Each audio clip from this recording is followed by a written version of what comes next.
الحمد لله رب العالمين والصلاة والسلام على سيدنا وحبيبنا وشفيعنا وقرة أعيننا ونور قلوبنا مولانا محمد إمام الأنبياء والمرسلين قائد الغر المحجلين وعلى آله وصحبه الطيبين الطاهرين.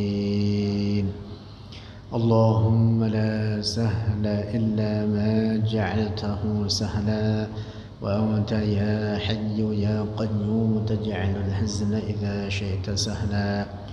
اللهم ارزقنا الإخلاص في النية والقول والعمل ونعوذ بك من حال أهل النار آمين.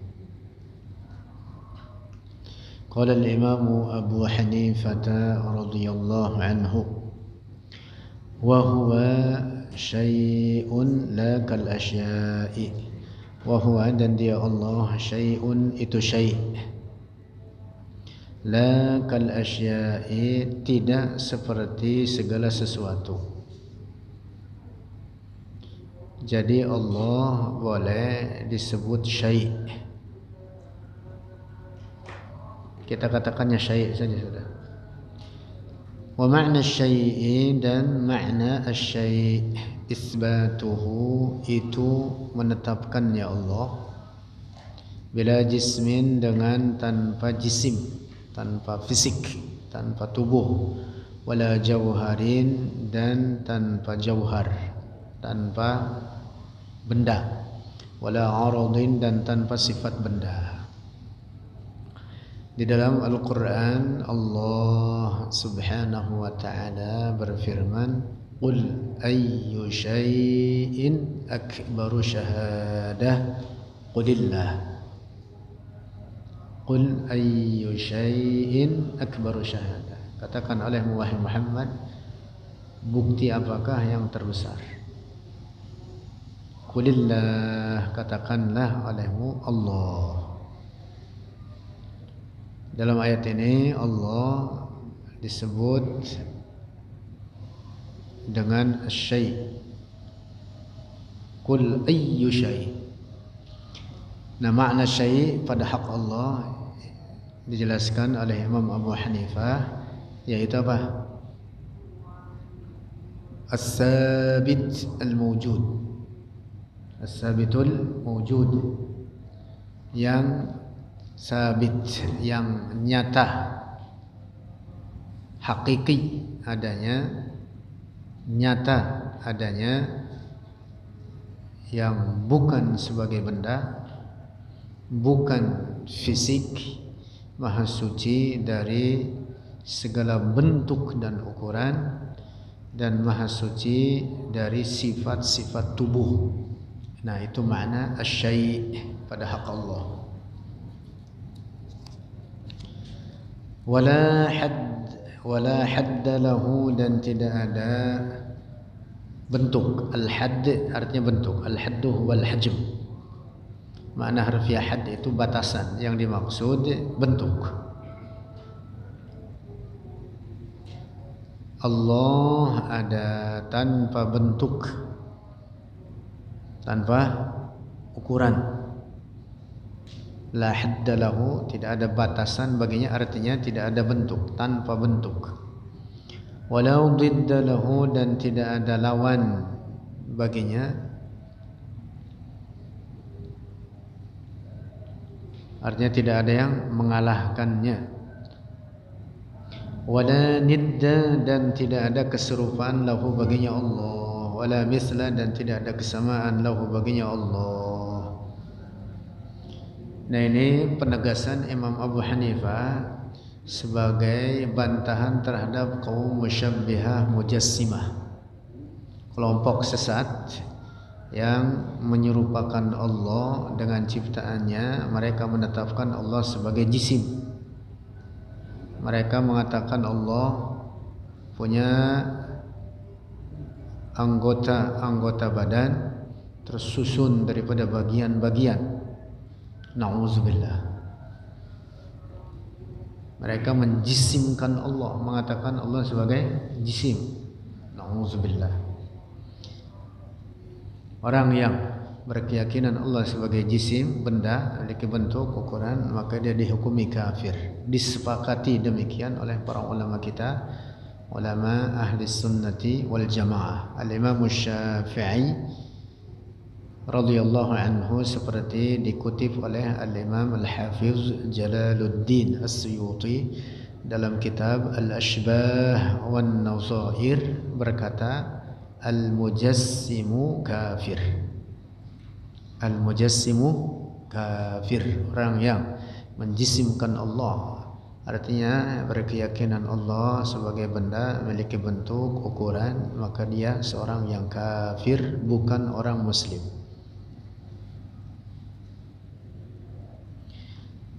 Kaum musyabbihah mujassimah di zaman kita sekarang tidak lain adalah golongan Wahhabiyah, para pecinta Ibnu Taimiyah.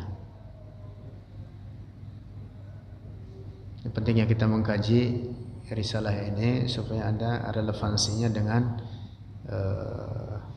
kelompok-kelompok yang di akhir zaman kita ini, di akhir zaman seperti kita ini. Oleh karena di akhir zaman ini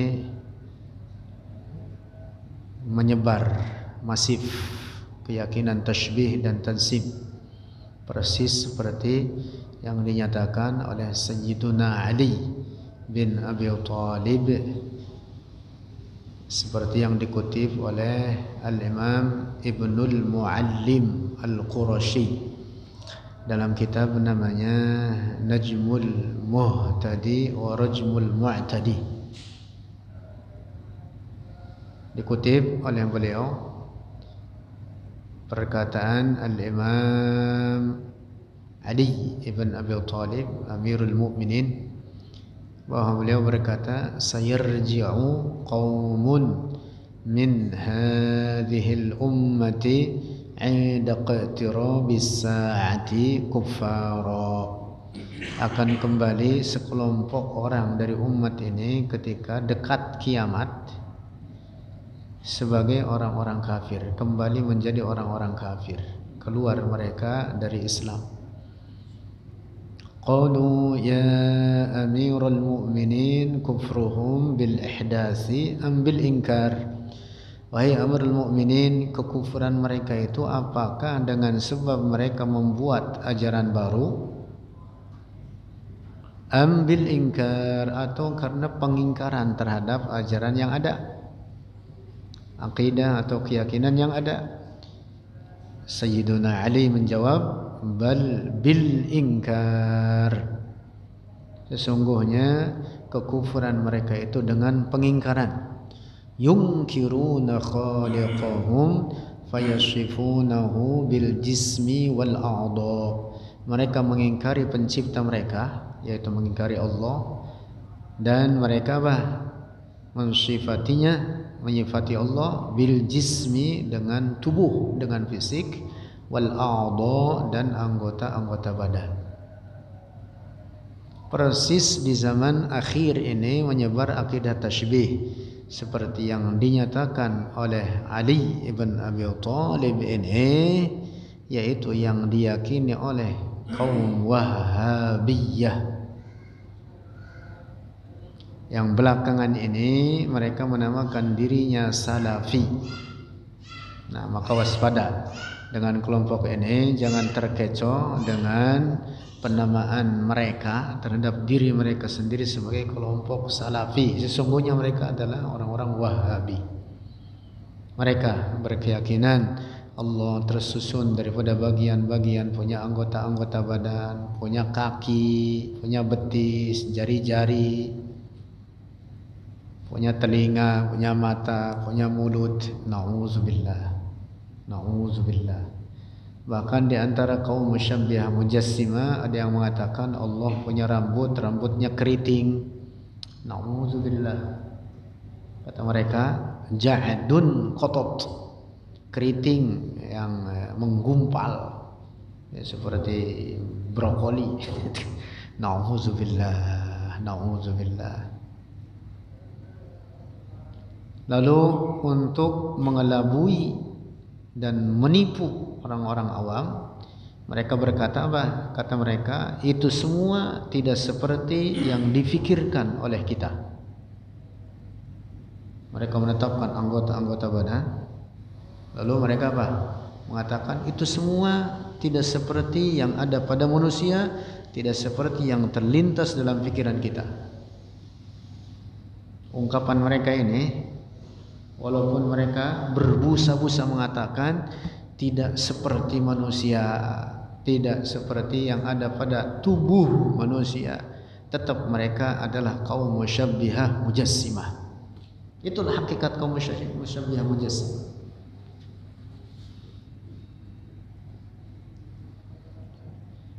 Nah, maka waspada ini. Lanjut. Walahu, dan baginya Allah yadun, yad. Nah, ingat-ingat ini, jangan diterjemahkan. Inilah apa yang disebut di dalam Al-Quran sebagai teks mutasyabih atau ayat mutasyabihat. Kita menetapkan bagi Allah apa yang ditetapkan olehnya, seperti penyebutan yad, al-wajah, an-nafas. Jangan diterjemahkan, dan itu semua bukan dalam makna sifat-sifat benda, bukan dalam makna bagian-bagian dari tubuh atau fisik. Kita baca. Walahu, dan baginya Allah yadun, yad, wa wajhun, dan al-wajah, wa nafsun, dan an-nafs, kama dzakarahu, sebagaimana telah menyebutkannya Allah Ta'ala oleh Allah Ta'ala fil Qur'an, di dalam Al-Qur'an. Fama dzakarahu, maka apa? Dzakarahu, yang telah menyebutkannya Allah oleh Allah Ta'ala fil Qur'an, di dalam Al-Qur'an, min dzikril wajhi, dari penyebutan al-wajah, wal yadi, wan nafas, fahuwa, maka dia, ma dzakarahu Allah, lahu, baginya Allah, sifatun, itu sifat, bila kaifin, dengan tanpa kaif. Apa artinya bila kaifin? Bukan dalam makna sifat benda. Kaif itu artinya sifat benda. Kaif itu apa? Sifatul jism, sifat tubuh.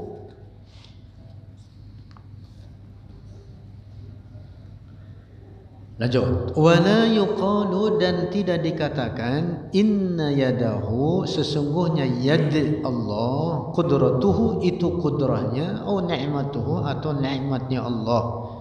Lianna fihi, karena di dalamnya qudratuhu atau ni'matuhu, pemaknaan pada makna tersebut, ibtalus sifati, itu membatalkan sifat Allah. Wa huwa, dan bermula dia, qudratuhu aw ni'matuhu, qaulu ahlil qadari, itu pendapat ahlil qadar, yang dimaksud kaum qadariyah wal i'tizali, dan golongan mu'tazilah. Nah, ini harus difahami dengan baik. Perkataan Imam Abu Hanifah ini bantahan beliau terhadap kaum Qadariyah atau Mu'tazilah, yaitu kelompok yang menafikan sifat-sifat Allah. Tadi di depan ketika beliau membahas Allah Maha Suci dari bentuk ukuran, adalah bantahan beliau terhadap kaum musyabbihah mujassimah. Nah, berikutnya ini bantahan Imam Abu Hanifah terhadap kelompok apa? Al-Qadariyah, yang mereka juga adalah Mu'tazilah, disebut Mu'tazilah. Nah, apa yang ditulis oleh Imam Abu Hanifah ini bukan artinya bahwa tidak boleh, bukan artinya tidak boleh mentakwil yad dengan makna qudrah. Tetapi yang dimaksud oleh beliau, jangan memahami semua kata yad dalam Al-Quran dalam makna qudrah saja, atau dalam makna ni'mah saja, seperti pemahaman apa? Mu'tazilah. Mengapa? Karena setiap ayat yang ada penyebutan kata yad disandarkan bagi Allah itu memiliki konteks masing-masing. Tidak hanya bermakna kudrah saja. Di antaranya betul ada yang dalam makna kudrah, yang bahkan itu ditakwil dengan makna ini oleh Al-Imam As-Sahabiyul Jalil Abdullah bin Abbas, di mana beliau mentakwil firman Allah, was-samaa'a banaynaha bi'aidin, kata beliau biquwwah. Al-quwwah maknanya sama dengan al-qudrah. Saya ulang lagi. Jadi bantahan Imam Abu Hanifah ini, di mana beliau mengatakan tidak boleh memaknai semua yad dalam makna qudrah. Itu maknanya. Tidak boleh memaknai atau memaknai yad dalam makna ni'mah saja.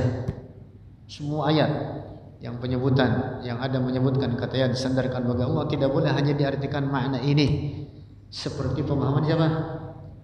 Mu'tazilah atau Qadariyah. Kenapa? Karena setiap ayat itu memiliki makna masing-masing. Nah, kata yad di dalam Al-Quran ada yang dalam bentuk apa? Mufrad. Ada yang dalam bentuk musanna, ada yang dalam bentuk jama', disandarkan kepada Allah. Nah, kalau itu semua diartikan dalam mana qudrah saja atau ni'mah saja, tentu menghilangkan makna-makna ayat tersebut yang dapat menyebabkan kepada ibthulus sifat, membatalkan sifat Allah. Paham tidak ini? Yang dalam bentuk mufrad, misalkan firman Allah, yadullahi fawqa aydihim. Para ahli tafsir memaknai yad dalam konteks ayat ini karena berbicara terkait bayat, sehingga makna yad di sini dimaknai ahdullah, janji Allah. Fawqa aydihim ay fawqa uhudihim. Ayat ini berbicara tentang apa? Bayat. Lengkap ayatnya mengatakan, innal ladzina yubayyi'unaka innama yubayyi'una Allah yadullahi fawqa aydihim. Innal ladzina yubayyi'unaka, sesungguhnya mereka orang-orang yang berbaiat kepadamu wahai Muhammad, innama yubayyi'una Allah, sesungguhnya adalah bahwa mereka juga berbaiat kepada Allah. Yadullahi fawqa aydihim, janji Allah di atas janji-janji mereka. Faman nakasa fa innama yankusu ala nafsihi, maka siapa yang melanggar akan baiatnya, janjinya, fa innama yankusu ala nafsihi, maka sungguhnya dia apa? Melanggar terhadap janji dirinya sendiri. Wa man awfa bima ahada alaihi Allah fasayutihi ajran azima. Tetapi siapa yang menunaikan apa yang dia janjikannya, maka tentu Allah pun akan membalas apa yang dijanjikan oleh Allah baginya, masuk surga. Maksudnya apa? Surga. Paham tidak ini? Nah, jadi yang bentuk mufrad dalam ayat ini konteksnya itu berbicara tentang baiat. Ada lagi bentuk mufrad, konteksnya berbeda dengan ayat ini. Seperti perkataan orang Yahudi. Orang Yahudi berkata apa? Qalatil yahud yadullahi maghlulah. Berkata oleh orang-orang Yahudi, yadullah, mufrad bentuknya. Maghlulah. Maghlulah makna harfiahnya apa? Terbelenggu. Nah, tentu konteks ayat ini berbeda dengan ayat yang tadi. Ayat ini maknanya menurut orang Yahudi Allah pelit, bakhil. Itu makna yadullah maghlulah kata orang-orang Yahudi. Dibantah oleh Allah dengan bentuk musanna. Ghullat aydihim wa lu'inu bima qalu. Bal yadahu. Nah, dibantah oleh Allah dengan bentuk musanna. Bal yadahu asalnya apa? Yadani. Diidhafahkan pada isim dhamir, nunnya dihilangkan jadi yadahu. Mabsuutatan dibantah dengan bentuk musanna. Bukan untuk mengatakan Allah punya dua tangan. Tapi konteks ayat ini untuk membantah orang Yahudi yang mengatakan, mereka yang mengatakan pelit, dibantah oleh Allah, sesungguhnya Allah sangat luas rahmatnya. Nah ini makna yadahu mabsuutatan.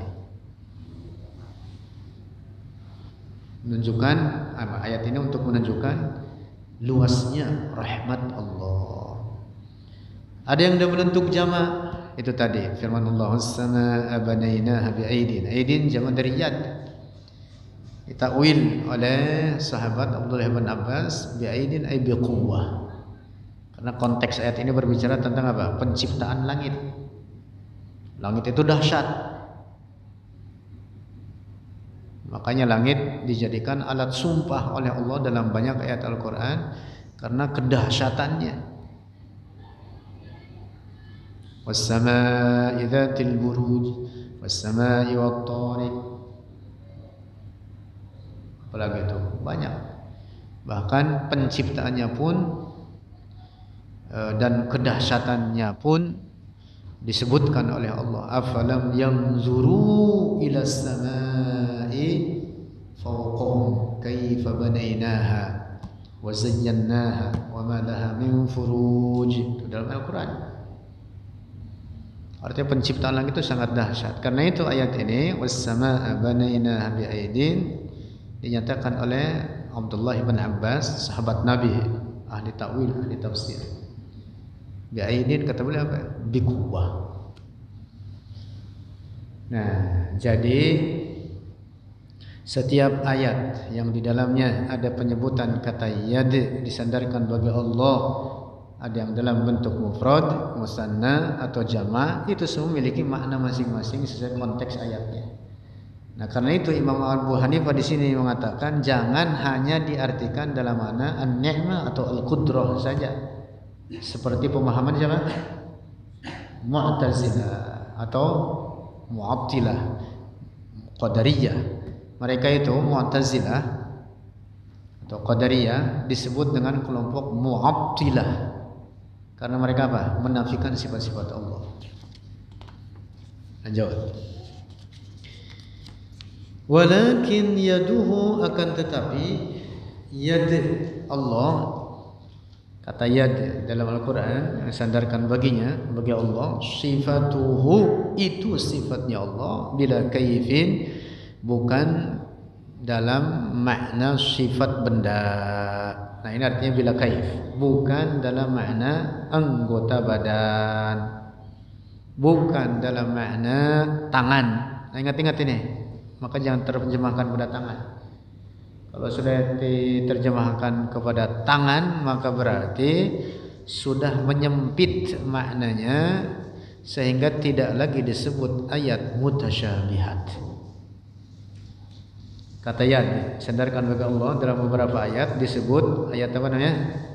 Mutasyabihat. Apa arti mutasyabihat? Mengandung makna yang sangat banyak. Mutasyabih itu dari akar kata apa? Tasyabaha, yatasyabahu, tasyabuhan. Mutasyabih mengandung makna lebih dari satu makna. Kata yad sendiri dalam bahasa Arab itu sangat banyak, belasan makna. Sangat banyak. Nah, maka jangan terjemahkan dengan tangan.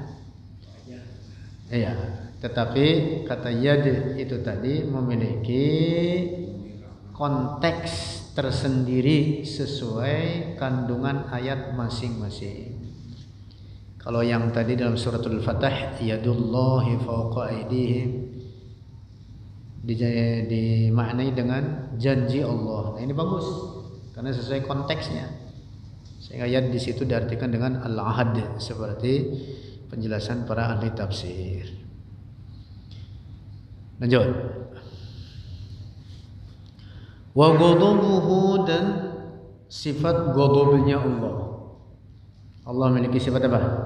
Ghadab. Wa ridahu, dan ridhanya Allah. Sifatani, dua sifat baginya, min sifatihi, dari beberapa sifat-sifatnya Allah, bila kaifin, dengan tanpa sifat benda atau bukan dalam makna sifat benda.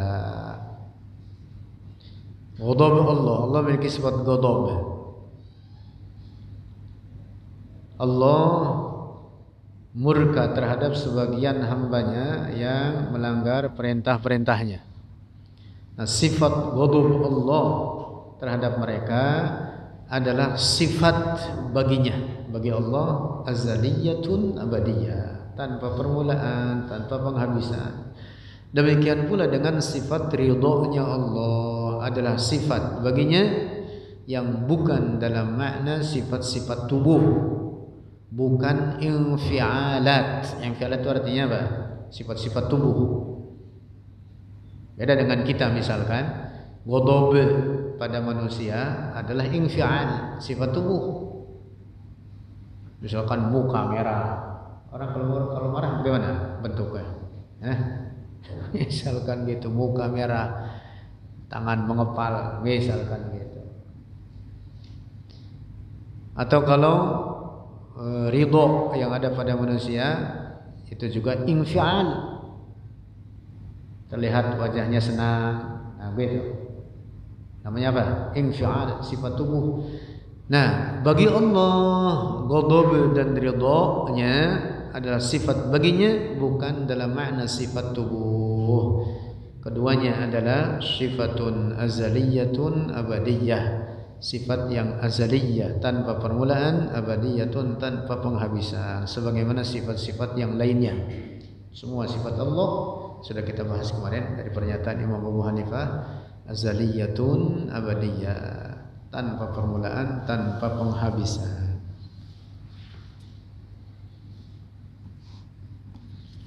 Allahu a'lam.